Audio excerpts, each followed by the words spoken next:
नमस्ते जी। वर्तमान में देश के प्रधानमंत्री द्वारा अनेक वर्षों के बाद में बहुत प्रयत्न करने के पश्चात आज हमारे बीच में राष्ट्रीय शिक्षा नीति 2020 का आगाज हुआ है और इस आगाज होने के उपरांत ही पूरे देश में शिक्षा नीति के बारे में व्यापक स्तर पर चर्चाएं प्रारंभ हो गई हैं। शिक्षा नीति की समीक्षा प्रारंभ हो गई है। उन्हीं समीक्षाकारों में बहुत सारे लोग इस पर समीक्षा देते हुए बहुत सारे विचार दे रहे हैं। उन्हीं में एक व्यक्ति हैं संदीप माहेश्वरी जी, जो स्वयं में संस्कृत के वाक्यों से ही अपने मोटिवेशनल स्पीकर्स को जनता के बीच में रखते हैं, अपनी मोटिवेशनल स्पीचेस को जनता के बीच में ले आते हैं संस्कृत के श्लोकों के माध्यम से, चाहे वो नीति शतक हो, चाहे वो उपनिषद हो, चाहे वो आरण्यक हो, चाहे महाभारत हो। अनेक ग्रंथों के माध्यम से जिन्होंने अपने आप को आगे बढ़ाया है संस्कृत की कोटेशनों के माध्यम से, उन्हीं संदीप माहेश्वरी जी ने संस्कृत के बारे में कितनी घृणित बात कही है, कितना नीचापन दिखाया है। आप उसको सुनेंगे तो आइए पहले सुनते हैं संदीप जी की वीडियो को, उन्होंने क्या कहा है संस्कृत के बारे में। कुछ ऐसे सब्जेक्ट्स हैं जिनको पूरी तरह से खत्म किया जा सकता है, जैसे हिस्ट्री। मतलब इससे गंदा सब्जेक्ट क्या होगा? वो कब मरा था, वो कब पैदा हुआ, भाई मुझे क्या मतलब है? सब एग्री कर रहे हैं इस बात से या नहीं कर रहे? यस और नो? हाथ ऊपर करो, कितने एग्री कर रहे हो? सारे एग्री कर रहे हैं। तो क्यों रखा हुआ है हमने हिस्ट्री को? क्यों पढ़ा रहे हैं? अगर आज आप मेरे से कुछ भी पूछोगे हिस्ट्री के बारे में कि ये कौन था वो कौन था, तो मैं गूगल में 1 मिनट में सर्च करके आपको बता दूंगा। 1 मिनट भी क्या, कुछ सेकंड्स में बता दूंगा। तो ऐसे कुछ सब्जेक्ट्स हैं जिनको पूरी तरह से स्क्रैप किया जा सकता है, और इस वीडियो के थ्रू हम यही चाहते हैं कि एटलीस्ट सोचें जो लोग इस पोजीशन में हैं कि उनके लिए इतना आसान है चेंजेस लाना। उन्होंने इंस्ट्रक्शन देना है और स्कूल्स ने फॉलो करना है, स्कूल्स ने और कॉलेजेस ने। तो हमको एक आइडिया मिला कि कुछ सब्जेक्ट्स ऐसे हैं जिसको हम पूरी तरह से हटा सकते हैं, जो यूजलेस है। जैसे एक हमने पकड़ा हिस्ट्री, और ऐसे कौन से सब्जेक्ट्स हैं? संस्कृत को हटा दें? देखो, अब यहां पर भी एक डिबेट आ सकता है कि फॉर एग्जांपल संस्कृत है, कुछ स्कूल्स में फ्रेंच भी पढ़ाई जा रही है, ऑप्शन दिया जाता है। ऑप्शन भी क्या देते हैं? या तो संस्कृत पढ़ लो, या फ्रेंच पढ़ लो, या स्पेनिश पढ़ लो। तो बेसिकली अभी क्या हो रहा है, अगर आप ध्यान से देखोगे, एक बहुत बड़ा फ्लॉ है सिस्टम के अंदर। वो क्या है कि एक तरफ कुआं है, एक तरफ खाई है। या तो संस्कृत पढ़ लो या फ्रेंच पढ़ लो। और अगर आप कहते हो मुझे दोनों ही नहीं पढ़ना, ना तो मुझे फ्रांस जाना है, मैं फ्रेंच पढ़ के क्या करूंगा, ना मुझे संस्कृत में किसी से बात करनी है, क्योंकि संस्कृत में जो भी बुक्स लिखी गई है पास्ट में वो सब हिंदी में कन्वर्ट हो चुकी है, इंग्लिश में हो चुकी है, तो मैं हिंदी में ही पढ़ लूंगा ना, इंग्लिश में ही पढ़ लूंगा। जबरदस्ती क्यों पढ़ा रहे हो? तो यहां पे एक आइडिया हो सकता है, जस्ट माय थॉट, या तो इसको स्क्रैप कर दिया जाए तो अगेन बर्डन कम होगा। सोचो, एक तरफ से आप फ्रेंच पढ़ा रहे हो या संस्कृत पढ़ा रहे हो, ऊपर से जाकर के ट्यूशन भी लेनी पड़ रही है उनको, ऊपर से उसका कोई यूज ही नहीं है। अपने माँ बाप को देखा है कभी संस्कृत में एक दूसरे से बात करते हुए? त्वम किम करिष्यामि, अहम खाना बनिष्यामि। देखिए ये हरकतें ना। तो संस्कृत, फ्रेंच, स्पेनिश, ये सब्जेक्ट्स यूज हो रहे ही नहीं है। चलो मान लेते हैं 10% बच्चे ऐसे हैं जो कहते हैं कि भाई नहीं, मेरे को फ्यूचर में फ्रेंच काम आने वाली है या संस्कृत काम आने वाली है। ऑप्शनल कर दो ना, गिव देम एन ऑप्शन, और ऑप्शन ढंग के, कुआं और खाई वाला नहीं कि या तो संस्कृत लो या फ्रेंच लो या स्पोर्ट्स ले लो। क्या लोगे? कितने हैं जो, एक बार देख ही लेते हैं वोटिंग करके, कितने हैं जो संस्कृत लेने वाले हैं, कितने हैं जो फ्रेंच लेने वाले हैं, कितने हैं जो स्पोर्ट्स ऑप्ट करेंगे? सारे। अरे वाह! तो क्या ऐसा ऑप्शन हम कर सकते हैं? नहीं कर सकते। ऑप्शन ढंग के रखो ना, ये कोई बहुत मुश्किल तो नहीं है। और पीछे से इंस्ट्रक्शंस आने हैं, जो भी लोग एजुकेशन मिनिस्ट्री में है उनके इंस्ट्रक्शंस आने हैं, स्कूल्स को फॉलो करना है। इसमें क्या मुश्किल है? और सोचो कितना बर्डन कम हो जाएगा हमारा, फालतू का जहां पर हम रट्टा मार रहे हैं वो कितना कम हो जाएगा। तो ये तो हो गए कुछ सब्जेक्ट्स जिनको हम पूरी तरह से हटा सकते हैं। तो सुना आपने, ये उनके विचार हैं। तो इसलिए इस वीडियो के माध्यम से मैं संदीप जी को बड़ा अच्छा संदेश देना चाहता हूं। आप जिस प्रकार से अपने आप को ऑलराउंडर समझते हैं, ऐसे लोगों को ऑलराउंडर बनने का अधिकार नहीं है। आपको जब पता ही नहीं संस्कृत के बारे में, तो आप बेकार वाली बातें क्यों कर रहे हैं? अरे भाई संदीप जी, आपको संस्कृत बोलना नहीं आता है, ये तो आपकी मूर्खता है ना, ये आपकी कमी है ना। भवान संस्कृतेन अवगन्तुं शक्नोति न वक्तुं शक्नोति कस्य दोषः।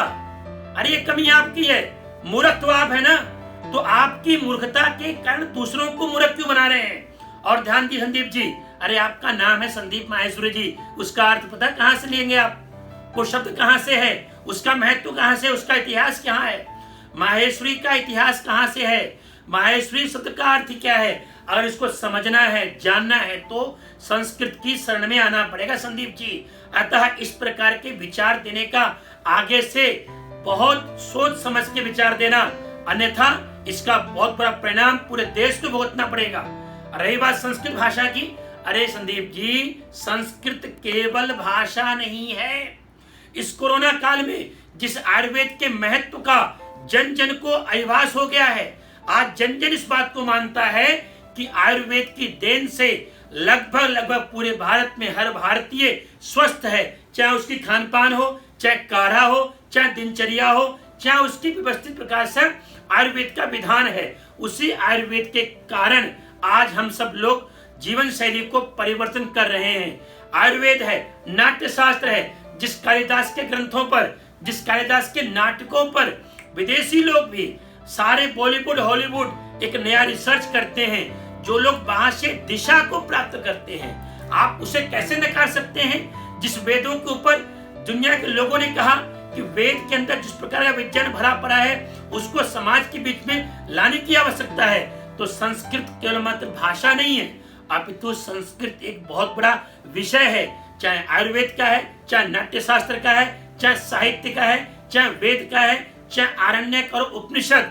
और जिन परिवारों में हम और आपके बुजुर्ग लोग, माता और पिता, दादा और दादी जीवन के अंतिम क्षणों में जिस उपनिषद का, जिस गीता का पाठ करते हैं, आत्मा और परमात्मा की अमरता की प्रार्थना करते हुए अपने जीवन को मुक्ति की ओर ले जाना चाहते हैं, अपने जीवन को दुखों से दूर करना चाहते हैं, वो सारा निर्देश, वो सारा उपदेश, आत्मा और परमात्मा का साधना का, कंसंट्रेशन का, वो सारा का सारा उपदेश और वाक्य कोई है तो वो केवल संस्कृत में है। इसलिए मैं पुनः आपसे कहना चाहता हूं, आपने क्या कहा, अनुवाद करने की बात कही है। अरे बंधु संदीप जी, हर विषय का अनुवाद नहीं हो सकता है। मैं एक उदाहरण दे रहा हूं। उदाहरण क्या है, हम जहाँ पढ़ते और पढ़ाते हैं उसका नाम क्या है, विद्यालय, महाविद्यालय, विश्वविद्यालय। मैं पूछना चाहता हूं आपसे, इसका अर्थ, इसका अनुवाद आप अंग्रेजी में क्या करेंगे, एजुकेशन?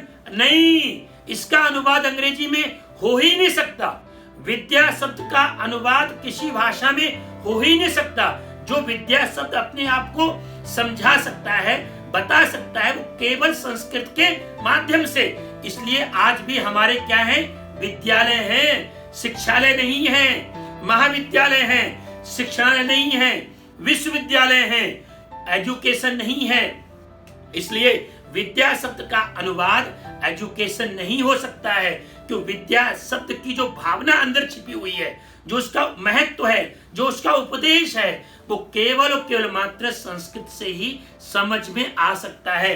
हमारे और आपके जो नाम किए गए हैं, जो आपके नामकरण है, संदीप है, उदयन है, अनेकों प्रकार के जो नाम जब रखते माता पिता, उस नाम के रहस्य को भी समझने के लिए अगर जाना है तो केवल केवल संस्कृत है। कृष्ण, अरे कृष्ण किसे कहेंगे, जो जिसका रंग सांवला वो नहीं, जिसके अंदर आकर्षण करने की शक्ति है, जो सभी को खींचता है, जो सभी को आकर्षित करता है, वो कृष्ण है। अगर किसी का नाम रखा जाए कृष्ण, तो उसके पीछे लॉजिक होता है, महत्व होता है कि उसके अंदर वो ताकत, वो शक्ति, वो योग्यता प्राप्त हो जाए, जिससे कि उसकी योग्यता के आधार पर लोग उसकी तरफ आकर्षित होवे। इसलिए हमारे नाम जब रखे जाते हैं तो सभी के नाम संस्कृत में नाम होते हैं। संस्कृत से सीधा संबंध होता है। ये संस्कृत हमारे जीवन से जुड़ी हुई भाषा है। अब प्रातः काल से लेकर रात्रि पर्यंत जो जो कार्य करते हैं उसमें संस्कृति सहायक है। चाहे दिनचर्या है, चाहे मंत्र पाठ है, चाहे ध्यान है, चाहे ओम का जाप है। और ध्यान दीजिएगा, योग जिसकी बात करें, योगा, वो योग दर्शन, वो योग सूत्र महर्षि दयानंद के द्वारा विशेष रूप से प्रचारित किया गया और वो आज योग हमारे बीच में है। वो योग संस्कृत की देन है। और फिर दोबारा बोल रहा हूं, जिस संस्कृत भाषा पर विदेशी रिसर्च कर रहे हैं वो कुछ दिनों बाद कहेंगे संस्कृत ही साइंटिफिक लैंग्वेज है, संस्कृत ही अंतरिक्ष में संदेश भेजने के लिए एक उपयुक्त भाषा है। फिर आप क्या कहेंगे, संस्कृत तो हमारी थी।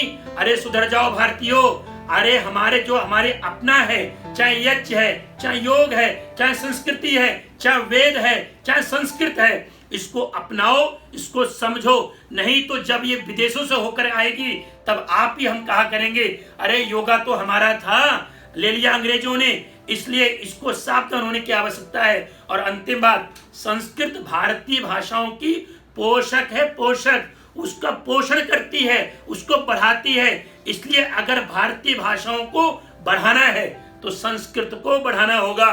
तो संदीप जी, मेरा विचार है इतना ही पर्याप्त है। और कोई प्रश्न हो संस्कृत के बारे में तो आप टिप्पणी करें, आप पूछिए, आप डिबेट करें, परंतु इस प्रकार के बयानबाजी करके अपनी मूर्खता को, इससे हमारी और संस्कृत की मूर्खता नहीं मालूम पड़ रही है, इससे आपकी मूर्खता मालूम पड़ रही है।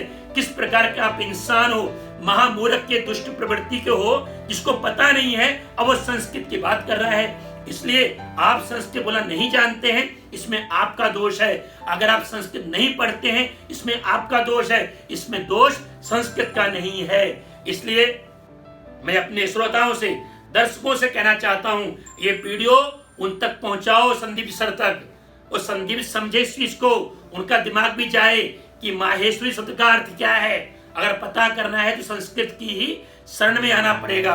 तो मैं पुनः निवेदन ये करना चाहूंगा, आप इस विषय को, इस वीडियो को आगे बढ़ाएं, उन तक पहुंचाएं, वो भी समझें, वो भी सुने। और मैं सरकार को कहना चाहता हूं, सरकार के द्वारा राष्ट्रीय शिक्षा नीति 2020 जो लाई गई है और उसमें संस्कृत और जो विषय लेके आए हैं वो सारे विषय स्वागत योग्य हैं, स्वीकरणीय है। हमें उस सबको मिलकर के विचार करते हुए इस शिक्षा नीति को आने वाले समय में पूरे देश के अंदर लागू करना है, जिससे कि हमारा शिक्षा का स्तर, शिक्षा के विषय में विद्यार्थी की योग्यता और उसकी चौमुखी विकास में ये शिक्षा नीति उसके कारगर सिद्ध होवे।